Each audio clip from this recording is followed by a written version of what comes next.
मेड़ मां ख़बर ॾींदा हलूं त मेड़ जे इस्लामाबाद मोहल्ले मां कारोबारी शख्सियत ज़ाहिद शेख जे घर मां ताज़ो धाड़ो मुतासिर घर मालिक ऐं शहरी इत्तेहाद चेयरमैन नियाज़ अली बुरड़ो अवामी न्यूज़ सां ॻाल्हाईंदे चयो त असांजे ज़िले में जेको एसपी वेठो आहे जेको नाअहल माण्हू खे दादू ज़िले ते थापियो वियो आहे।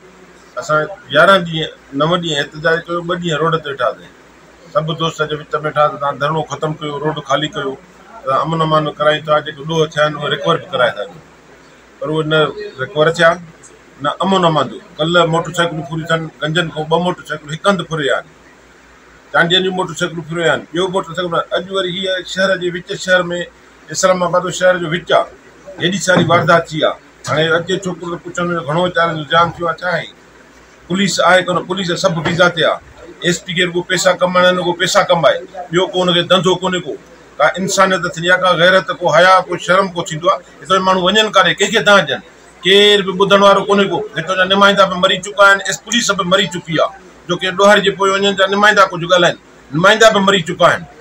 छा कनि माण्हू, ग़रीब माण्हू पोरियो था कनि, सॼो ॾींहुं पंहिंजी दुकान ते वेठा मज़ूरी था कनि। हाणे उन्हनि सां जो एॾो ज़ुल्म, त काॾे वञे माण्हू। असीं IG सिंध खे था चऊं, ॿेली कुझु हया कयो, कुझु शर्म धारियो अखियुनि में। माण्हू लुटिजंदा, माण्हू फिरजंदा, तव्हां में का गैरत, का इंसानियत जी का ज़री बि कान्हे का। जेकॾहिं असां ॾोह नथा रिकवर करे ॾियो, हाणे शहर बि बंदि कराईंदासीं, रोड बि बंदि कराईंदासीं। सुबुह जो 8:30 बजे दुकान ते वियो पंहिंजे ते किराने ते, वरी शाम जो 7 बजे दुकान बंदि करे आयो त हीअ वारदात थी आहे, अंदरि चोर गिरिया आहिनि। उन्हनि जे लाइ असां साईं खे वनफायर खे फ़ोन कई आहे, अञा ते SHO न पहुतो आहे। हीअ मुल्क जो हाल आहे, ॾिसो मेड़ जे शहर जो हाल आहे साईं, केॾी बेवाजिबी आहे। साईं जन तव्हांखे एतिरी तफ़सील बि ॾींदा की सभु कमरा भॻा अथनि, छा खणी कुझु गोल्ड आहे, कुझु पेमेंट आहे, उहो तव्हांखे ॿुधाईंदासीं छा आहे, केतिरो आहे।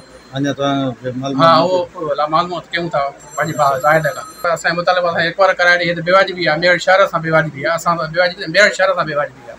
सब्सक्राइब कयो अवामी न्यूज़ HD खे ऐं ताज़ा तरीन ख़बरुनि लाइ ॾिसंदा रहो अवामी न्यूज़ HD।